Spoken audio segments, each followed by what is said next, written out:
दोस्तों, प्रयागराज महाकुंभ मेले में आए दिन बड़े बड़े चमत्कार हो रहे हैं और अभी हाल ही में जो चमत्कार हुआ है उसने पूरे देश और दुनिया में सनातन धर्म का परचम लहरा दिया है। दोस्तों, ये सच्ची घटना मध्य प्रदेश के उज्जैन शहर की है, जहां पर कालों के काल महाकाल राजा विराजित है। वीडियो में आगे बढ़ने से पहले आपसे हाथ जोड़कर निवेदन है कि वीडियो को पूरा जरूर देखिएगा। पसंद आए तो लाइक, कमेंट और शेयर कीजिएगा। चैनल पर नए हैं तो आध्यात्मिक कथाएं चैनल को सब्सक्राइब करके इसका हिस्सा जरूर बनेगा। एक बार कमेंट बॉक्स में हर हर महादेव जरूर लिखे। दोस्तों, उज्जैन नगरी में सूरज नाम का एक युवक रहता था। सूरज अपने माता पिता के साथ ही रहा करता था। सूरज बचपन से ही आवारा गिर्दी में लिप्त था। वह हमेशा से नशे का आदी था। आए दिन किसी ना किसी से झगड़ा करता रहता था। उसकी इन्हीं आदतों के कारण उसके माता पिता बहुत दुखी थे, बहुत परेशान थे, क्योंकि सूरज अपने माता पिता का इकलौता बेटा था और वह इकलौता बेटा भी नशा करता था, आवारागर्दी करता था और साथ में ही पढ़ाई लिखाई भी नहीं करता था। वह पढ़ाई लिखाई के बहाने इधर उधर आवारागर्दी करने के लिए चला जाता था। वह ना ही अपने माता पिता की सुनता था और ना ही अपने स्कूल के प्रिंसिपल और टीचर की सुनता। संतान होने के बावजूद भी उसके माता पिता का जीवन नरक के जैसा था, क्योंकि जब एक बेटा अगर आज्ञाकारी ना हो और वह बेटा ही गलत संगत में पड़ जाए तो एक माता पिता की जिंदगी बद से बदतर हो जाती है।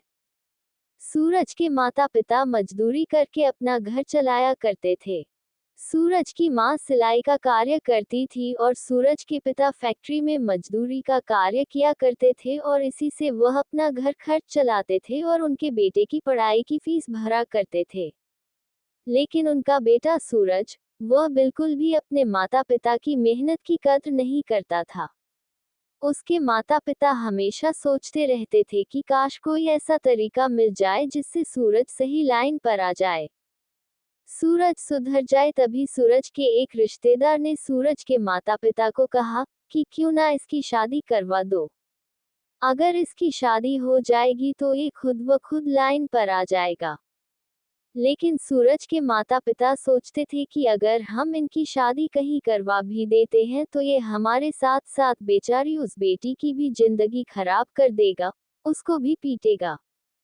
उनके मन में कई सारे द्वंद्व चल रहे थे, लेकिन फिर एक दिन उन्होंने फैसला किया और वे लोग सूरज के लिए लड़की देखना शुरू कर देते हैं। लेकिन सूरज जैसे आवारा लड़के से और एक नशेड़ी लड़के से कोई शादी नहीं करना चाहता था। सभी लोग सूरज की असलियत जानते थे, इसलिए सूरज के माता पिता दूसरे राज्य में जाकर वहां से कुछ पैसे देकर एक लड़की को चुन लेते हैं और उस लड़की से सूरज का ब्याह करवा देते हैं। वह लड़की मात्र 16 साल की थी और उस लड़की को तो पता भी नहीं था कि उसके माता पिता ने महज कुछ चंद पैसों के लिए उसकी शादी एक नशेड़ी लड़के से करवा दी थी। उस लड़की का नाम संजना था। संजना केवल 16 साल की थी। धीरे धीरे समय आगे बढ़ता है और सूरज अक्सर नशा करके अपने घर आता था, आवारा गिर्दी किया करता था और उसकी पत्नी संजना केवल 16 साल की ही थी। लेकिन चमत्कार ऐसा हुआ कि संजना के आने के बाद से सूरज धीरे धीरे सुधर रहा था। संजना भी सूरज से प्रेम करने लग गई थी। वह उसको सुधारने लग गई थी और सूरज अपनी पत्नी की बात धीरे धीरे मान रहा था और एक समय ऐसा आया कि वह पूरी तरह से नशा छोड़ देता है और सही लाइन पर आ जाता है। वह सूरज भी संजना से बहुत प्रेम करने लग गया था। उसके माता पिता ये देखकर काफी खुश थे।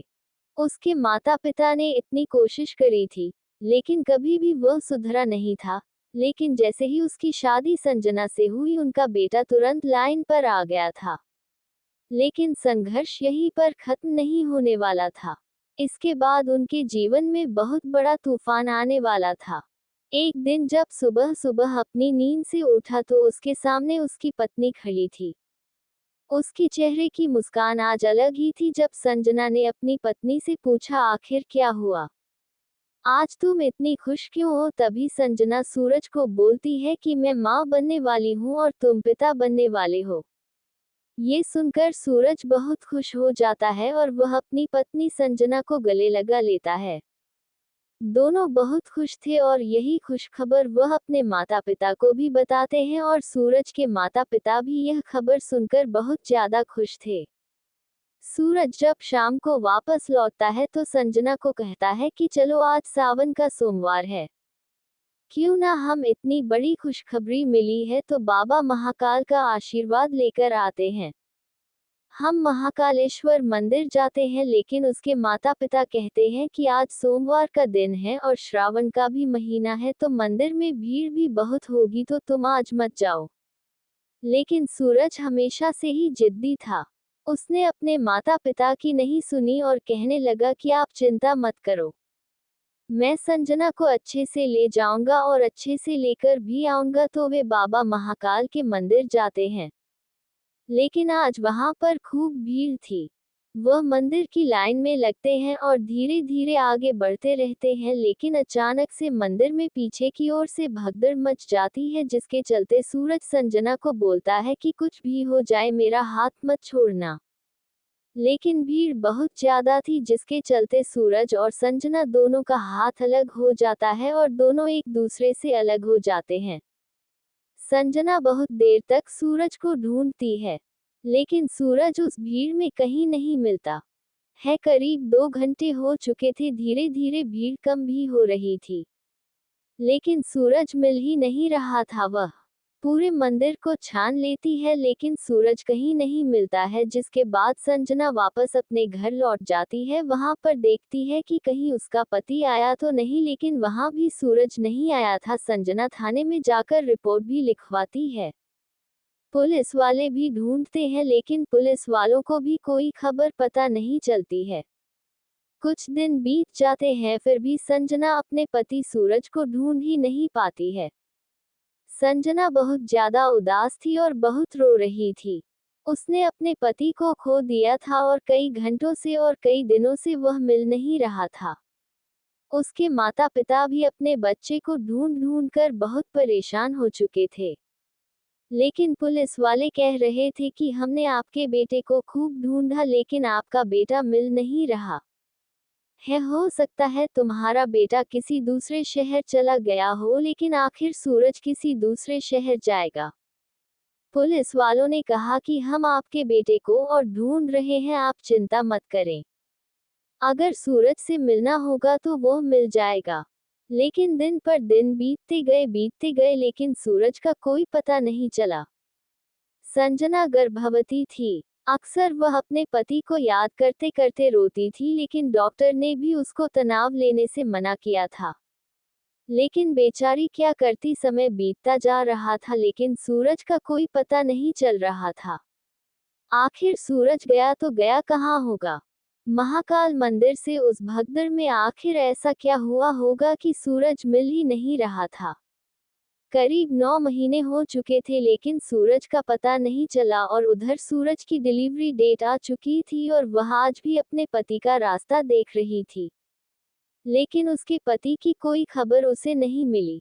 एक उसके पेट में खूब दर्द हुआ, उसके सास ससुर संजना को तुरंत हॉस्पिटल ले गए, जहां पर संजना ने एक सुंदर कन्या को जन्म दिया। संजना के कन्या होने के बाद उसके सास की ससुर और संजना बहुत खुश थे, लेकिन आज भी संजना अपने पति को याद करती थी और सोचती थी एक ना एक दिन तो उसका पति जरूर आएगा, लेकिन कोई खबर नहीं पता चली। उसके सास ससुर और संजना अपनी पोती में लग चुके थे, जिसके चलते उनका दुख थोड़ा कम हुआ था, क्योंकि नया बच्चा घर में आया था और सभी उसी में लगे हुए थे। जैसे तैसे उसका पालन पोषण हो रहा था। धीरे धीरे समय आगे बढ़ा और संजना की बच्ची स्कूल में जाने लगी। संजना की बच्ची बचपन से ही काफी तेज दिमाग की थी। वह बहुत जल्दी पढ़ाई लिखाई करने लग गई थी। स्कूल में भी उसकी सब तारीफें करा करते थे कि आपकी बच्ची इतनी छोटी है, फिर भी उसका दिमाग बहुत तेज चलता है। तारीफ संजना की भी करनी पड़ेगी कि उसका पति इतने सालों तक गुम गया था, लेकिन फिर भी उसने अपने सास ससुर को भी संभालना और अपने ससुराल को भी संभालना, और आज भी वह अपने पति का इंतजार कर रही थी। अब करीब 12 साल बीत चुके हैं। समय 2025 का आ चुका था। संजना को आज भी अपने पति की याद आती थी। इन 12 सालों में वह अपने पति को खोजने के लिए कई सारे हथकंडे अपनाती थी, लेकिन कहीं से भी कोई खबर पता नहीं चलती है। समय महाकुंभ का आ चुका था। आप सभी जानते दोस्तों कि इस महाकुंभ में कई सारे चमत्कार हो रहे हैं थे। आए दिन कोई ना कोई बड़ा बड़ा चमत्कार हो ही रहा था। लेकिन इसी बीच प्रयागराज महाकुंभ में भगदड़ भी मची थी। कभी भगदड़ मची तो कभी प्रयागराज महाकुंभ में टेंट में आग लगी, कभी कोई पुल टूट गया, कई सारी अनहोनियां भी हुई। कई लोगों ने अपनी जान भी गंवाई, घायल भी हुए। आखिर ऐसा क्यों हुआ? क्योंकि हम सभी जानते हैं कि कई सारे ऐसे अधर्मी हैं जो हमारे धर्म को नुकसान पहुंचाना चाहते हैं। इस महाकुंभ की पवित्रता को ठेस पहुंचाना चाहते हैं। कुछ राजनीति के लिए तो कुछ धार्मिक भेदभाव के चलते ये सारी हरकतें कर रहे हैं। अगर इन सभी घटनाओं की बारीकी से जांच की जाए तो दोस्त जानने को मिलेगा कि कई ऐसे अधर्मी हैं जो हमारे धर्म को नुकसान पहुंचाना चाहते हैं, महाकुंभ की भव्यता को ठेस पहुंचाना चाहते हैं। लेकिन दोस्तों, महादेव के होते और आज की सरकार के चलते ज्यादा कोई बड़ी दुर्घटना नहीं हुई। हर बार दुर्घटनाएं तो हुई, लेकिन सभी दुर्घटनाओं पर काबू पा लिया गया।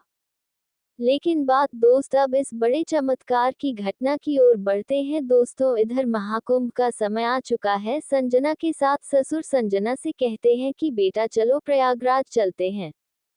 महाकुंभ मेला लगा हुआ है जो कि पूरे 144 साल बाद लगा है, और अब हम बूढ़े भी हो रहे हैं तो क्यों ना महाकुंभ मेला चलते हैं। संजना ने भी थोड़ा सोचा और वह तैयार हो गई।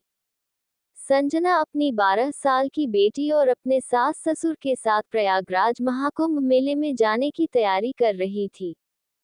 वे सब बस के माध्यम से प्रयागराज पहुंचे, जहां पर उन्होंने प्रयागराज में संगम के तट पर स्नान किया।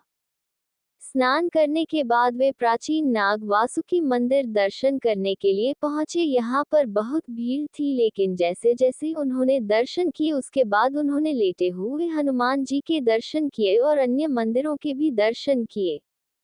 आज महाकुंभ में उम्मीद से ज्यादा भीड़ नहीं थी, क्योंकि आज कोई शाही स्नान भी नहीं था, इसलिए प्रयागराज में आज इतनी भीड़ नहीं थी। अब समय रात्रि का हो चुका था तो संजना अपने सास ससुर के साथ एक तंबू में रात गुजारने के लिए चले गए। उस तंबू का किराया न के बराबर था, जिसमें सोने की व्यवस्था थी और वॉशरूम की यानी कि टॉयलेट की भी व्यवस्था थी। चारों वहीं पर रात गुजार रहे थे। इतने में संजना की बच्ची, जिसका नाम राधा था, राधा अपनी माँ से कहने लगी कि मम्मा मुझे भूख लग रही है, मुझे कुछ खिला दो। तो संजना अपने सास ससुर को कहती है कि मम्मी पापा, मैं राधा को बाहर से कुछ खिलाकर आती हूँ। लेकिन उसके माता पिता ने कहा कि तुम अकेले मत जाओ, हम भी तुम्हारे साथ चलते हैं। लेकिन संजना ने कहा मम्मी पापा आप चिंता मत करिए, मैं अभी आ जाऊंगी। लेकिन उसके माता पिता ने संजना की नहीं सुनी और वे भी संजना के साथ जाने लगे। कुछ दूर जाने के बाद उन्हें एक भोजनालय दिखाई दिया, जहां पर वे गए और उन्होंने खाना मंगवाया। लेकिन तभी वहां पर एक साधु आ जाता है।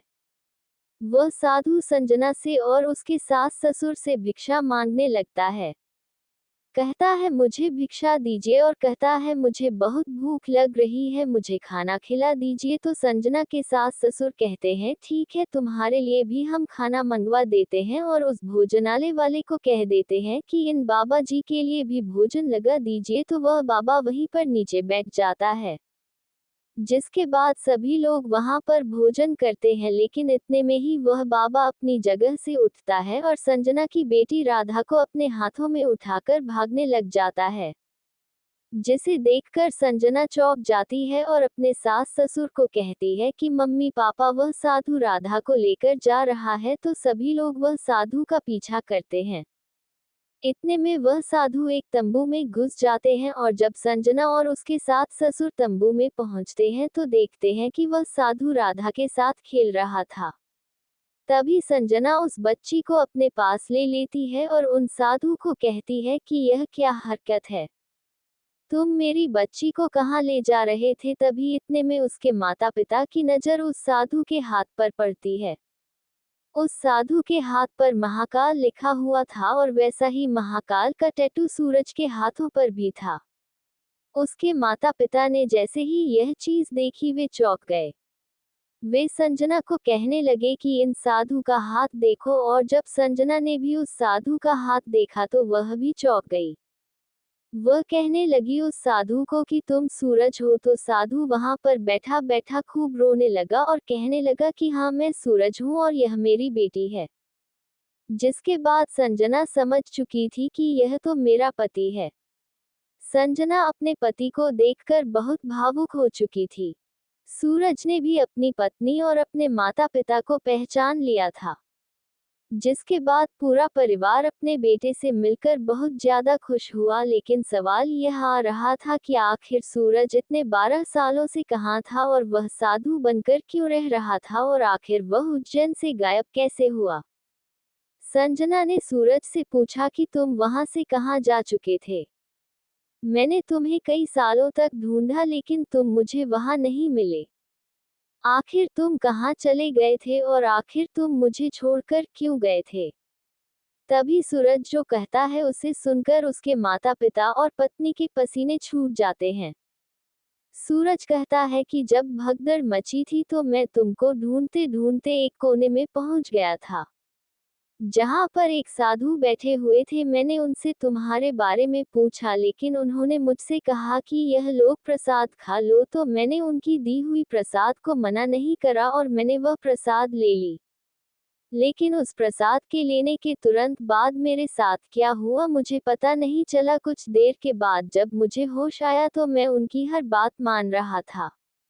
वे साधु मेरे गुरु बन चुके थे, मैं उनकी सभी बातें मानता था। उन्होंने मुझे सिखाया कि संसार में मोहमाया के अलावा कुछ नहीं होता है। ये सारी मोहमाया हमें त्याग देनी चाहिए और संन्यास ले लेना चाहिए।